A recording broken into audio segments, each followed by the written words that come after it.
Hola, bienvenidos a todos a esta nueva edición de PyCon Latam 2021 que es en línea. Y pues más que nada, el día de hoy tenemos a nuestro speaker Froilan, que va a hablarnos sobre las tecnologías cívicas. Ha estado trabajando bastante tiempo sobre este tema. Y sin más preámbulo, pues le cedo la plática a Froilan.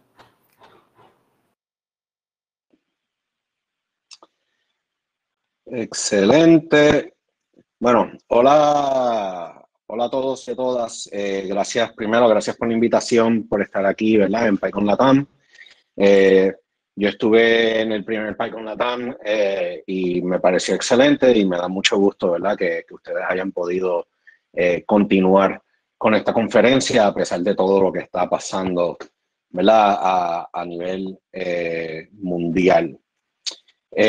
Yo vengo a hablarles sobre impactos y lecciones aprendidas a través de historias que he ido recopilando trabajando en CivicTech, específicamente con Code4 Puerto Rico. Como mencionó Paul, mi nombre es Froilan Elizarri Rivera, soy un software developer, también me considero un tecnólogo cívico y mis pronombres son he, him, él. Yo llevo ya bastante tiempo trabajando sobre lo que es la creación de comunidades y la tecnología cívica específicamente. Y a través de los años me he ido asociando a varias excelentes organizaciones. Por ejemplo, Code4 Puerto Rico es una organización sin fines de lucro que se fundó en el 2014. Y nosotros nos dedicamos al impacto social y la acción cívica mediante proyectos tecnológicos y el empoderar a comunidades a que se autoayuden utilizando tecnología. Como parte de Code4 Puerto Rico, también estoy asociado a Code4 America. Code4 America es una entidad sin fines de lucro, también dedicada al CivicTech, pero más orientada a trabajar con gobiernos y ayudar a estos gobiernos a no solamente tener una mejor interacción con sus constituyentes, sino también empoderarlos a mejorar su uso de tecnología en el ámbito cívico y gubernamental. Code4 America, por su parte, tiene una red de brigadas de la cual pertenece Code4 Puerto Rico, son los Code4 America Brigades. Estas brigadas están alrededor están en varias ciudades de Estados Unidos, creo que son alrededor de 80. De diferentes tamaños, manejan diferentes problemas porque todo está enfocado en el impacto social de las comunidades en donde ellas operan. Y por último, algo más reciente, estoy trabajando en una compañía llamada Uplight. Uplight es una compañía que está tratando de impactar cómo las compañías generadoras eléctricas se van moviendo a prácticas más sostenibles, no solamente de producción de energía, sino también en consumo tecnológico. Bueno, creo que para hablar de cualquier tema alrededor de CivicTech, debemos de definir primero qué es CivicTech. Pero la verdad del caso es que sin definir civismo y tener un entendimiento de qué exactamente es civismo, pues no podemos progresar mucho. Como muchos de nosotros, me metí al internet y traté de buscar diferentes definiciones, ¿verdad? Y encontré dos que me parecieron interesantes. La primera que encontré es bastante larga y dice que civismo es el comportamiento de una persona que cumple con sus deberes de ciudadano, respeta las leyes y contribuye así al funcionamiento correcto de la sociedad y el bienestar de los demás miembros de la comunidad. Yo leí eso y fue como que, ok, that's fine, pero se siente como que algo, por lo menos para mí, se sintió un poco quizás impersonal. Seguí buscando y encontré esta, que me gustó. Y define civismo como la preocupación y el cuidado por las instituciones e intereses de una nación. Esta me llegó más y me sentí más identificado con ella porque no es que uno se porte bien, sino es una preocupación, es un acto activo que una persona puede tener para mejorar su entorno. Así que decidí como que combinarlas y tratar de ingeniarme una definición.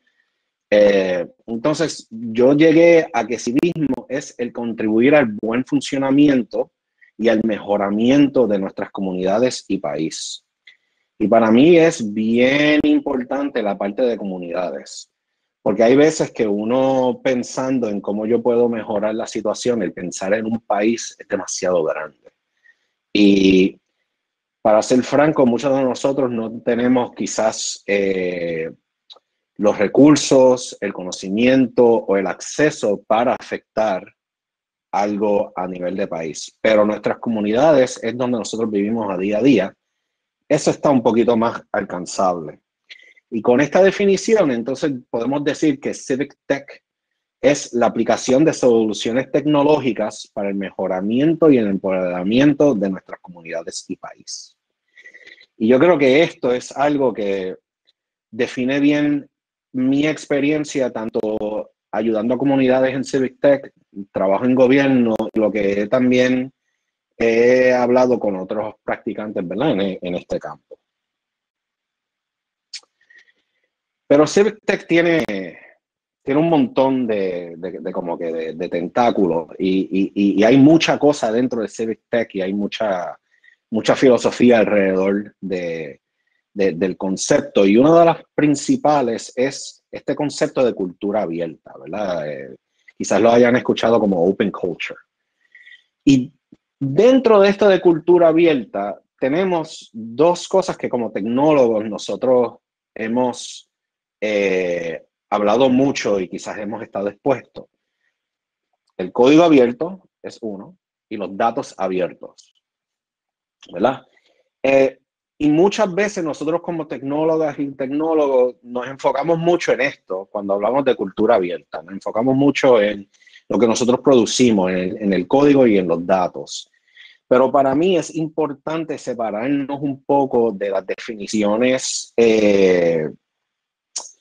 oficiales de estos conceptos y elevarlo quizás a definir cultura abierta como un enfoque a acceso, transparencia e inclusión. ¿Por qué digo esto? ¿Por qué elevarle esa definición? Para mí, cuando nosotros hablamos de código abierto y datos abiertos, esos son meramente ejemplos de cómo nosotros implementamos una cultura abierta en nuestras comunidades. La realidad del caso es que de comunidad en comunidad y de país en país, lo que significa cultura abierta, lo que significa transparencia, inclusión y acceso, les toca a ellos definirlo. Eso va a cambiar. Puntos de vista que quizás tengamos en los Estados Unidos de Norteamérica, en ciertas ciudades, no necesariamente se traducen uno a uno a otras partes del mundo. Esa fue mi experiencia, por ejemplo, tratando de implementar cosas de Code for America en Puerto Rico. Culturalmente las diferencias me llevaron a que tengo que modificarlo. Y este entendimiento es sumamente importante cuando uno trabaja en este campo, porque al final del día uno no está trabajando por la tecnología, uno está trabajando por las comunidades y uno está tratando de llevar un impacto social. Así que al final del día, toda actividad física, sea tecnológica o no, es sobre cómo impactamos positivamente a los que tenemos alrededor, a nuestras comunidades. Y dicho esto, pues esto me lleva entonces a hablar de un tema que a veces nos pone un poco incómodos, incómodas, que es el tema de gobierno. Voy a comenzar diciendo de que nadie tiene que trabajar en el gobierno o estar asociado a alguna entidad de gobierno para hacer Civic Tech. El gobierno es solamente una pieza en este campo de tecnología cívica. Y yo también sé que pues, muchos de nosotros tenemos diferentes sentimientos cuando viene a hablar de gobierno. Tenemos diferentes opiniones, muchas veces esas opiniones se contradicen, a veces en el mismo día, a veces de minuto a minuto. Y en parte yo entiendo por qué. Yo entiendo por qué a veces nos ponemos un poco quizás reacios a cuando viene a temas de gobierno. O sea, es bien difícil no sentirse que uno no tiene poder. Y es bien difícil sentirse en que uno no ha sido escuchado. Y cuando tratas de impactar algo así, el trabajo se ve extremadamente enorme. Y lo que estás viendo es que no importa lo que tú hagas, el gobierno, las entidades es como nadando en contra de la corriente. Y todos estos sentimientos son válidos, ¿verdad? Y son importantes de admitirlos y de aceptarlos, porque muchas veces cuando nosotros vemos noticias del gobierno y muchas veces cuando nosotros vemos interacciones con el gobierno, nosotros pensamos en esto, ¿verdad? Hay una protesta, sacan la milicia o sacan la policía y nos están velando y hay cámaras por todos lados y hay nuevas leyes. Y otra vez, esto no se debe de ignorar y esto son, como dije, sentimientos válidos. Pero uno también tiene que acordarse que el gobierno somos nosotros. En nuestros gobiernos trabajan nuestras hermanas, nuestros padres, en algún momento quizás nuestros abuelos, nuestros amigos, miembros de nuestra comunidad. Todos estamos ahí. Hay personas activamente dejando de hacer lo que les gusta y dando algún tipo de sacrificio para ayudar a su país y ayudar a sus comunidades. Y tratan de trabajar por el bien social. Y eso es algo que nosotros no podemos perder en nuestra visión. Y sí, yo también estoy ahí en esa foto. Yo soy parte de estas personas. Así que tenemos que entonces siempre volver a la raíz de lo que estamos tratando de afectar, que son nuestras comunidades y cómo nosotros las afectamos positivamente. Y una manera de afectar nuestras comunidades positivamente es de tener buena relación quizás con entidades de gobierno y llegar a un tipo de como que de acuerdo existencial donde no es de una manera antagónica, sino es de una manera de coexistencia y de apoyo. Muchas veces nuestros proyectos se pueden tomar como ataques, especialmente si hacemos proyectos alrededor de datos abiertos y de fiscalización. Es normal, ellos son humanos también, quizás se sientan un poco atacados. Así que establecer quizás una retórica y unos acuerdos con entidades de gobiernos que impactan a su comunidad, no solamente quizás le baje la superficie del proyecto a ser atacado, a malos entendidos, sino también le puede dar acceso a no solamente datos, pero también a pensamientos y dirección que por lo normal ciudadanos no tienen acceso a. Y esto es algo que se remota de vuelta a la parte de cultura abierta. Y estos tres pilares que yo resalto, que son la transparencia, la accesibilidad y la inclusividad. En mi experiencia, estos tres pilares son 60-70% de la batalla que uno puede tener al tratar de abrir un diálogo con cualquier entidad altamente burocrática, no solamente gobierno. Si ellos ven lo que ustedes están haciendo, si tú los incluyes a ellos en la conversación y si tú haces lo que tú estás creando accesible a tu comunidad y a ellos mismos, las tensiones bajan.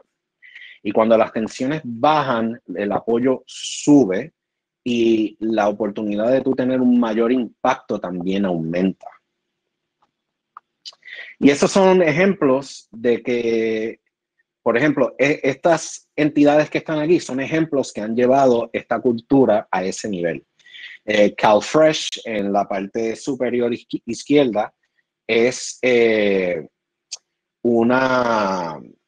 es asistencia alimentaria, es un programa del estado de California, de los Estados Unidos de Norteamérica, que lleva existiendo hace mucho tiempo, pero era horrible. Y no fue hasta que Code for America entró que se le abrió las puertas y ellos entablaron un diálogo, que ahora CalFresh es el ejemplo de cómo manejar estos programas nutricionales a través de la nación. Esta misma mentalidad ha llevado a organizaciones como Code for Africa a trabajar en un continente que de país en país tiene muchísima diversidad cultural, muchísima diversidad lingüística y muchísimos problemas distintos, a organizarse de una manera para impactar al continente entero y muchas veces específicamente con desinformación. Y ayudando a la ciudadanía de estos países a aumentar su literacia digital. Code for All también nació de este pensamiento para agrupar a todos estos esfuerzos de una manera internacional. Y en Code for All, por ejemplo, encontramos Codeando México y esfuerzos como Ciudadanía Inteligente en Chile, que son también esfuerzos que nosotros tenemos en Latinoamérica que nos sirven de ejemplo de cómo quizás nosotros poder tratar de impactar a nuestras comunidades. Code for Puerto Rico no se queda atrás, hablaremos más de proyectos que nosotros hemos hecho en esta charla, pero por último también quiero resaltar The Human Utility, que fue un invento de esta persona en Michigan, en el estado de Michigan, donde se dio cuenta que su comunidad, altamente pobre, tenía problemas pagando sus utilidades, agua, gas, electricidad, etc. Y ella empezó a organizar a la comunidad para que otras personas de la comunidad y fuera de su comunidad ayudara a estas personas necesitadas a pagar sus utilidades. Y esto puede salvar vidas, especialmente cuando estamos hablando de invierno y a alguien se le va la calefacción. Y también tenemos ejemplos de individuos y compañías privadas que ven un problema y dicen, ¿sabes algo?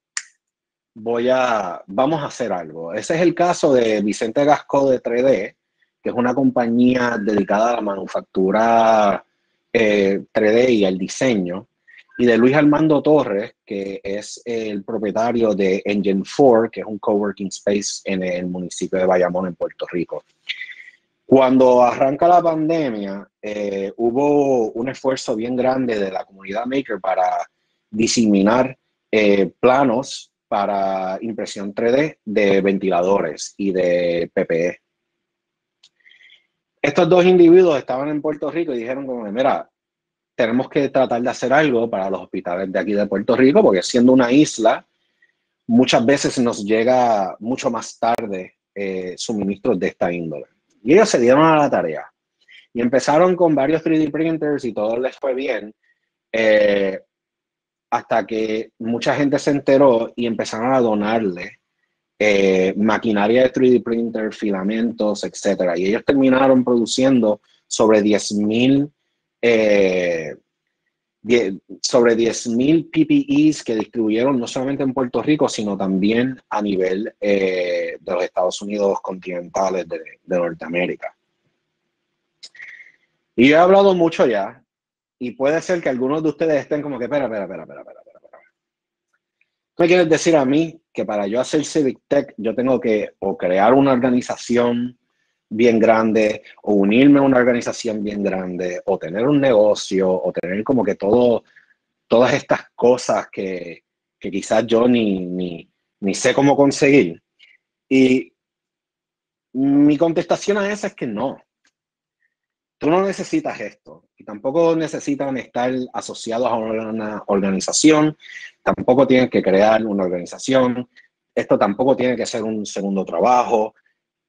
Lo único que tienen que hacer es tomar su conocimiento y tratar de impactar positivamente a sus comunidades. Y sus comunidades pueden ser su calle, su barrio, no sé, su ciudad. Lo que ustedes puedan y en lo que ustedes vean que puedan aportar, eso es Civic Tech, eso es válido y eso es civismo. Así que todo el mundo aquí en esta llamada, en esta conferencia, lo puede hacer. Pero siempre ayuda el tener ciertos ejemplos y lecciones de cómo quizás otras personas lo han hecho. En lo que me queda de mi charla, me quiero enfocar en 3 proyectos de Culture Puerto Rico. Y me quiero enfocar en estos 3 proyectos porque salen de necesidades bien distintas y salen de la comunidad. No sale de una organización, no sale de una preocupación más allá que de personas que ven un problema en su comunidad y la quieren arreglar. Y vamos a empezar con Suministros Puerto Rico. Para el final del 2019 y el principio del 2020, el sureste de Puerto Rico obtuvo, y cuando hablo de eso estoy hablando de esta área de aquí, obtuvo cientos de sismos en un evento extremadamente raro, donde los sismos tenían fuerza de 3.0 a 6.4 en la escala Richter. Muchas veces eran múltiples sismos, múltiples veces al día. Y esta zona de la isla todavía era una que se estaba recuperando del huracán María en el 2017.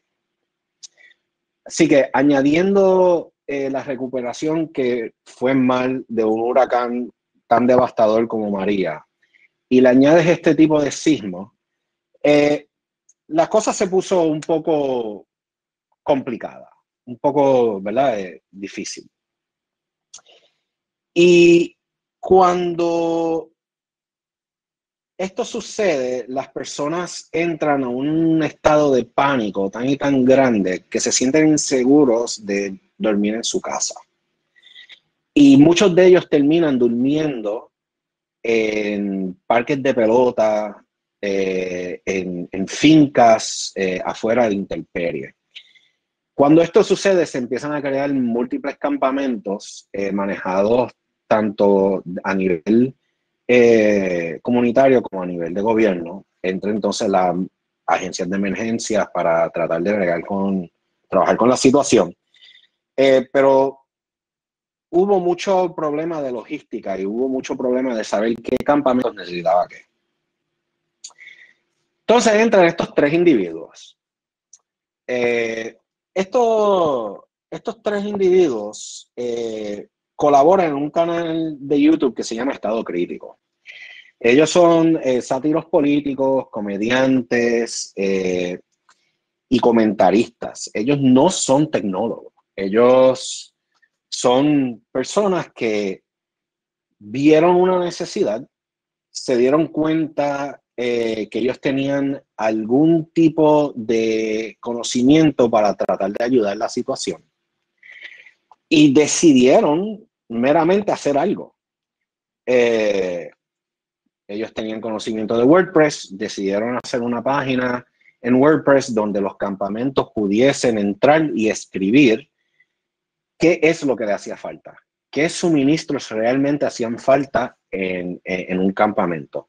Y ellos trabajaron con la comunidad para identificar personas que eran las que iban a decir, como, mira, en el campamento 1 hace falta más insulina que catres. En el campamento 2 tenemos más niños, necesitamos más pañales. En el campamento 3 hace falta agua. Y así sucesivamente, cada campamento iba escribiendo qué necesitaba.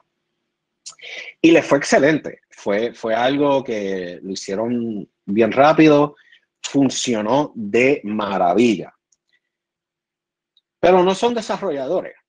Y cuando los canales noticieros se dieron cuenta de lo que ellos estaban haciendo y empezaron a reportar sobre suministros Puerto Rico, pues la página se cayó porque la habían diseñado de una manera que no iba a aguantar tanto tráfico. Y este era un tipo de tráfico durante un desastre. Así que ahí, o sea, el tráfico no solamente se dispara, es algo constante, porque hay personas que quieren saber de sus seres queridos, que quieren ayudar, que quieren ver cómo pueden participar. Y estas tres personas se dieron cuenta que ellos podían tratar de hacerla funcionar tirándole dinero al asunto y aumentando un montón de cosas, pero ellos decidieron de que, mira, nosotros necesitamos ayuda. Entonces, a través de amigos en común, ellos llegaron a Code for Puerto Rico. Y nosotros en Code for Puerto Rico, como que tomamos el proyecto, dijimos, bueno, dije, dale, vamos a hacerlo, vamos a trabajarlo. Y en el primer día, pues, se nos unió como 5 personas, empezamos a mirar cuáles eran los problemas, empezamos a decidir cuál era el trayecto tecnológico que íbamos a tener. Ese mismo día, todavía a las 2 de la mañana, yo estaba entonces coordinando con más voluntarios que se nos unieron de San Francisco. El próximo día se nos unieron aún más personas trabajando sobre este tema.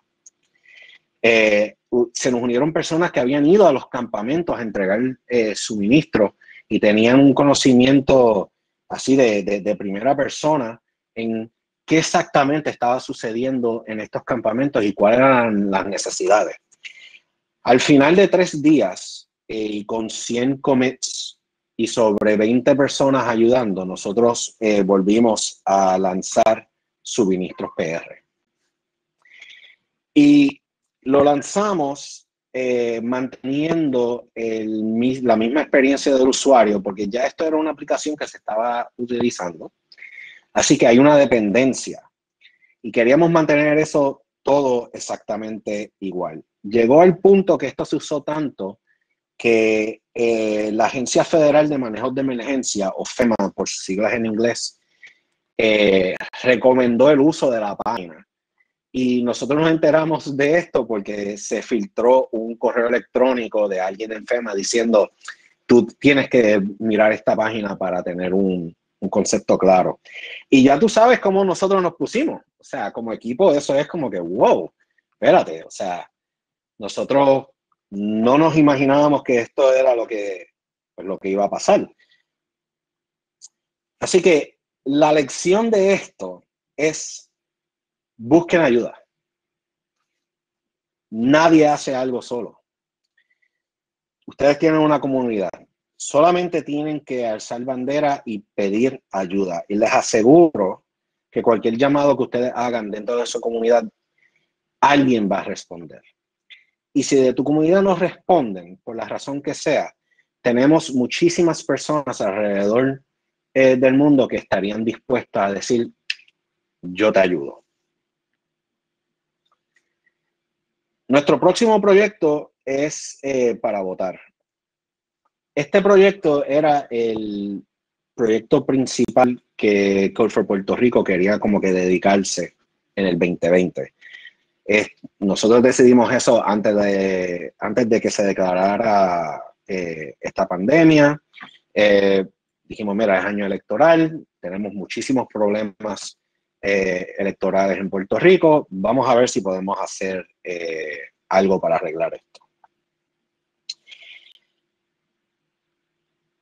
Este proyecto lo trabajaron estos 3 individuos, que son excelentes seres humanos. José Padilla Malavé, Leichi Culvero Vega y Emanuel Luciano Bernal.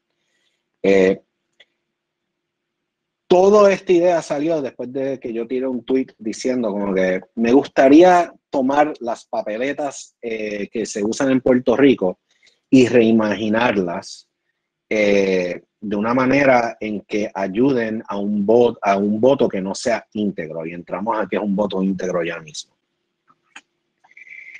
Casi de inmediato, José Padilla y Emanuel me enviaron un mensaje diciendo, qué bueno que tú mencionas eso, nosotros queremos trabajar en eso y tenemos un prototipo de cómo hacerlo. Y ya con eso decidimos como que, let's do it. Y empezamos a trabajar en este prototipo y la idea era, vamos a enfocarnos en practicar el voto. Porque de esa manera las personas pueden educarse, practicar el voto y continuar. Lo fuimos trabajando y se nos unió Leishi Culbero. Y Leishi Culbero es una diseñadora espectacular y se dedica mucho a experiencia de usuario. Y gracias a ella, entonces, como que el proyecto se fue moldeando y se fue convirtiendo en algo realmente con propósito. Nosotros lo que queríamos arreglar era este problema. Este es un ejemplo de una papeleta para votar por gobernador y comisionado residente en Puerto Rico. Entonces, si ustedes se dan cuenta, tenemos unos loguitos acá arriba. Estos son los logos de los partidos. El voto íntegro en Puerto Rico viene de un punto histórico en que había muchas personas que no sabían leer en Puerto Rico cuando por fin se empieza a votar. Y la forma fácil de tú ejercer tu voto era, pues yo voy a votar por todo lo que está debajo de este partido. Funciona, pero puede ser problemático. No estás escogiendo a la persona por la persona, sino estás votando por un partido. Tú no sabes quién es la persona, tú no sabes cuál es su modelo de gobierno. Ok. También existe el concepto de que tú puedes hacer, por ejemplo, disculpen, creo que tuve un problemita aquí. Denme un minuto y...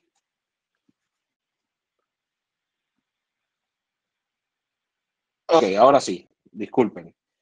También tenemos la situación en que puedes hacer el voto íntegro, como les mencioné, pero pueden hacer un voto mixto, que es, yo voto por todo este partido, pero este candidato en específico quiero que obtenga parte de mi voto. Pero también entonces tienes el voto mixto, o el voto, no el voto mixto, el voto por candidatura. Eso significa que tú escoges la persona específica que tú quieres que obtenga tu voto. El problema es que muchas personas, estando acostumbradas al voto íntegro, votaban de esta manera y también ponían una X debajo de un partido. Y esto invalida la papeleta. Una papeleta invalidada lo que significa es que tu voto no cuenta, no se puede contar. Y mucha gente con este miedo se ha mantenido votando íntegro. Entonces, ustedes dirán de que, pues, esta papeleta es bastante sencilla, quizás se le pueda educar y ya. El problema entra cuando vamos a la papeleta tanto legislativa como municipal. Aquí las reglas se ponen aún más complicadas, tienes una cierta cantidad de votos, no puedes votar por múltiples candidatos en la misma línea, tienes que votar una sola vez por cada línea, se complica más todavía si quieres hacer un voto por nombramiento y no culpo a nadie que ve esto y sale a votar por primera vez y pues se asusta. Y para eso entonces se creó para votar. El equipo entonces se dedicó. Ay, esto no está. Discúlpeme nuevamente. Creo que no se está compartiendo bien la pantalla. Ahora sí. Ahora sí. Disculpen. Para eso se hizo para votar. Entonces, para votar, se dedicó a hacer una página educacional. Nos enfocamos primero en eso porque, aunque empezamos con un prototipo de cómo practicar el voto, nos dimos cuenta que el problema más grande era la educación. La gente no sabía votar. Y aunque así hiciéramos un prototipo y se veía bonito, habían personas, por ejemplo, que tenían dudas cómo hacer un voto ausente. Tenían dudas de dónde someter su papeleta. Tenían dudas de qué precinto ellos pertenecían, qué significa tener una tarjeta electoral, etc. A esto, cuando nosotros empezamos a tirar esto, entonces nos surgió otro problema. Y es un problema que todo proyecto de Civic Tech tiene que tener en cuenta. Esto tiene que funcionar para todos. Por ende, si esto no es accesible, los 3 pilares que le mencioné al principio de cultura abierta, y deja fuera a una porción de la población, no sirve. No cumplimos nuestro, ¿verdad? Nuestro fin no es cumplido. Y para eso entonces se nos unió expertos en accesibilidad, y quiero resaltar Manolo Álvarez. Este es un caballero que es desarrollador que se especializa en accesibilidad, y él donó de su tiempo para ir por toda esta página para asegurarse que fuese accesible para todo tipo de personas. Mientras fuimos creando esto, se nos fueron uniendo más organizaciones que, aunque teníamos enfoques distintos, estábamos remando hacia el mismo sitio. Entonces nosotros decidimos no alejarnos de Para Votar, pero darle más énfasis a esta coalición de organizaciones que estaban tratando de velar por los derechos del votante, aumentar representación de minorías en el gobierno, enfocado en mujeres en el gobierno, enfocado en educación. Todos estos estábamos haciendo cosas distintas, sí, pero estábamos por el mismo río, y decidimos entonces ayudarnos y enfocarnos en promovernos a cada cual. Esto tuvo un efecto bien grande para votar. A 3 semanas de las elecciones, nosotros ya teníamos sobre 400,000 visitas a la página, sobre 200,000 papeletas practicadas. Eso nosotros lo contamos como la persona que entraba a practicar su voto y iba desde el principio hasta el final. Y sobre 20,000 PDFs con esa misma práctica descargados. El decir que para un equipo de 3 personas esto fue inmenso, creo que no describe los sentimientos del equipo.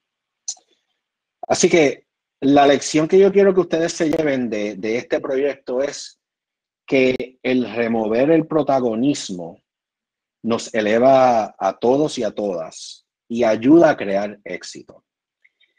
Si nosotros en Para Votar hubiésemos dicho, no, nosotros queremos hacer lo nuestro, quédense ustedes por su lado, nosotros estamos enfocados en estos aspectos, nosotros nunca hubiésemos tenido organizaciones como la ACLU promoviéndonos, Proyecto 85, trayendo mujeres al proyecto para nosotros escuchar qué ellas necesitaban cuando estaban corriendo para el gobierno. Escuelas nos contactaron porque alguien del grupo los recomendó, y habían maestras dando clases de civismo utilizando la plataforma. En fin, se convirtió en un motor, y todo sucedió porque todas estas organizaciones decidimos decir, mira, no es sobre nosotros, es sobre las personas que queremos impactar. Por último, quiero entrar en contratos PR. Contratos PR fue hecho antes de que Code for Puerto Rico como que se restableciera en el 2020. Y fue hecho por José Adrián Padilla Feliciano y su servidor. Esta idea de contratos PR sale por todo lo que sucedió entre el 2017 y el 2019 referente al huracán María en Puerto Rico. Tanto José Padilla como yo no vivimos en Puerto Rico. Él vive en Connecticut, yo vivo en Washington, D.C. y estamos viendo todo esto que estaba sucediendo.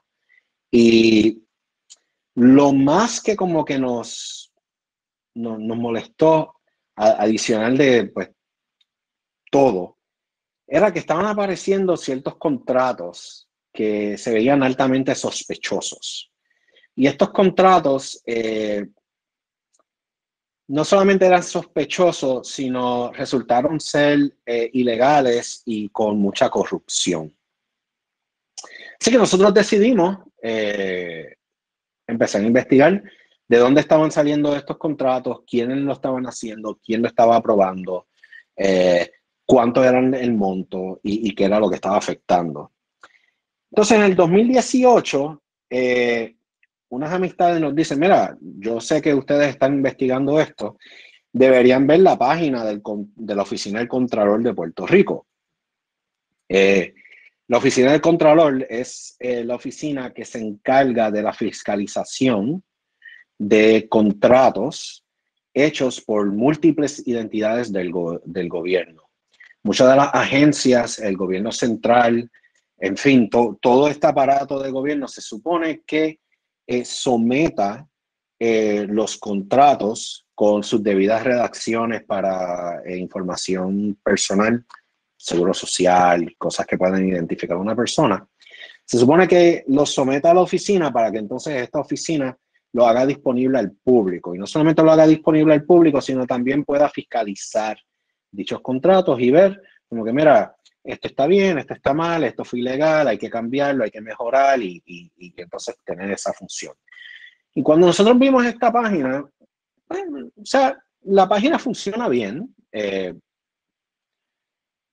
no nos gustó. Y no nos gustó por varias razones. Primero, que asume que ya tú sabes lo que tú vas a ir a buscar. No hay un elemento de descubrir data, no hay un elemento de tú tratar de ver relaciones. Es meramente una búsqueda y si buscaste mal, pues no vas a encontrar nada y esto te puede llevar como que mucho tiempo. Para colmo, vimos ciertos problemas con la paginación y la búsqueda que tiraban errores si hacías unas búsquedas en particulares y a nosotros no nos gustó. Nosotros entonces decidimos crear contratos PR. Entonces nosotros nos fuimos con el punto de vista de yo lo que quiero es descubrir los datos y yo no quiero que mis usuarios tengan que buscar algo para obtener por lo menos algún tipo de dato. Y por eso lo diseñamos de una manera en que facilita el tú rápidamente decir, ok, como la imagen en la pantalla, en el 2019 se otorgaron 73.997 contratos con un valor de 10.2 mil millones de dólares. O sea, automáticamente ya tú sabes lo que está sucediendo. Ves una lista de contratistas, ves una lista de entidades, se puedes buscar. Y nosotros también queríamos que fuera no solamente explorable, sino que fuese algo visual, que tú puedas entrar, por ejemplo, a una agencia como la Autoridad Eléctrica y decir como que, ok, ¿en qué ellos están usando este dinero? Y el enfoque no solamente era el ciudadano, sino también era ciertos ciudadanos en particulares, reporteros y reporteras. Estas son las personas que se toman la tarea de investigar corrupción y son muchas veces las personas que mantienen a nuestras democracias, a nuestros países, realmente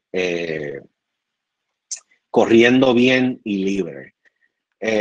Muchas veces nosotros nos enteramos y podemos efectuar cambio por un reportaje. Así que queríamos darle como que ciertas herramientas a estos reporteros para que no tuviesen que estar sumando montos a través de miles de contratos, sino dárselo inmediatamente y que ellos pudiesen visualizarlo de esa manera.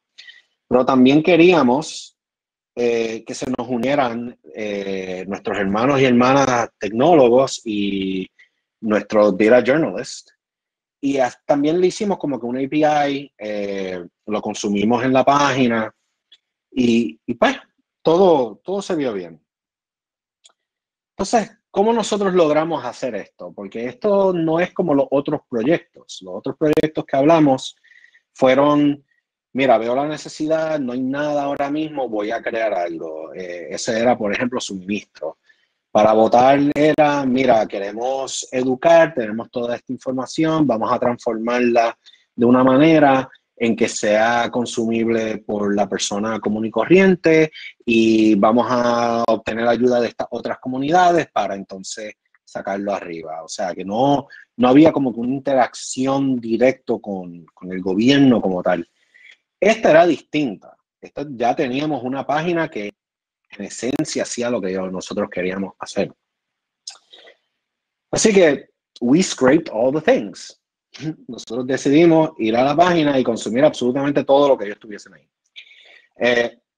Utilizamos unos endpoints que la página estaba usando para sacar la data. Automatizamos el pedido de contratos. Empezamos a indexar información. Tuvimos problemas de cómo estábamos dándole a la página, así que de una manera ética hicimos throttling. Hicimos muchas cosas no solamente para obtener la data, sino también para no afectar la página, porque ya nos guste la página existente o no, es algo que existe, es algo oficial del gobierno y parte de Civic Tech es no hacer daño, sino es mejorar y hacer mejoras para tu comunidad. Así que nosotros decidimos, vamos a ser explícitos de que no somos la fuente de estos datos y vamos pues, a bajar la cantidad de veces que le damos para consumir. Y nos fue fenomenal, nos fue absolutamente espectacular. Las personas empezaron a utilizar la página, vimos en Twitter un par de reporteros hacer screenshots y estábamos súper emocionados.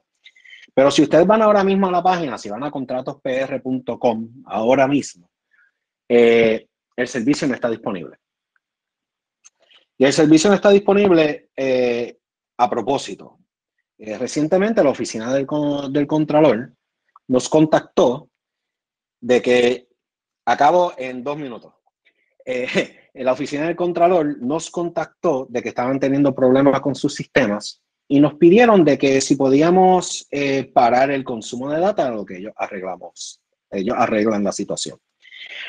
Nosotros, para ser no solamente buenos ciudadanos, sino también para ayudar a esta entidad, decidimos cortar el servicio por el momento, a lo que ellos resuelven sus problemas para volverlo a traer.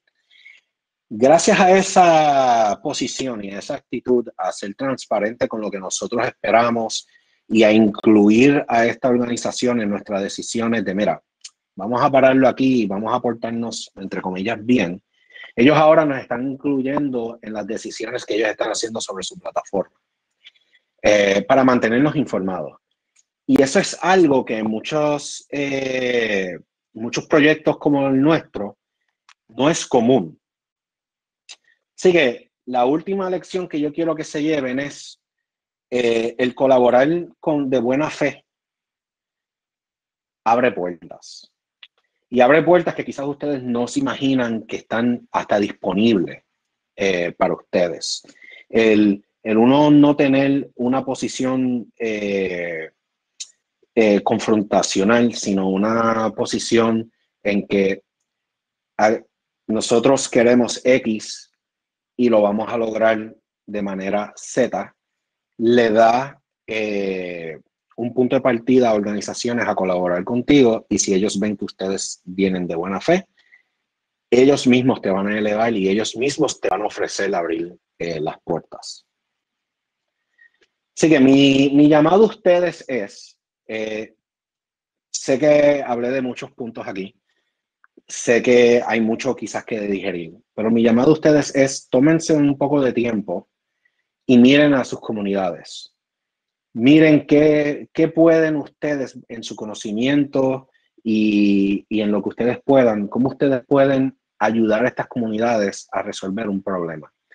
Puede ser tan sencillo como crear un grupo en Facebook para organizar recogido de basura o crear una página más accesible para personas de edad avanzada que necesitan información, o simple y sencillamente puede ser una llamada de Zoom para escuchar las preocupaciones comunitarias y ver cómo ustedes entonces pueden ayudar con ese impacto. Con eso, yo estoy más que dispuesto en hablar con cualquiera de ustedes. Me pueden conseguir en todos estos sitios alrededor del internet y le quiero dar muchas gracias por escucharme esta mañana y espero que tengan una excelente conferencia. Gracias.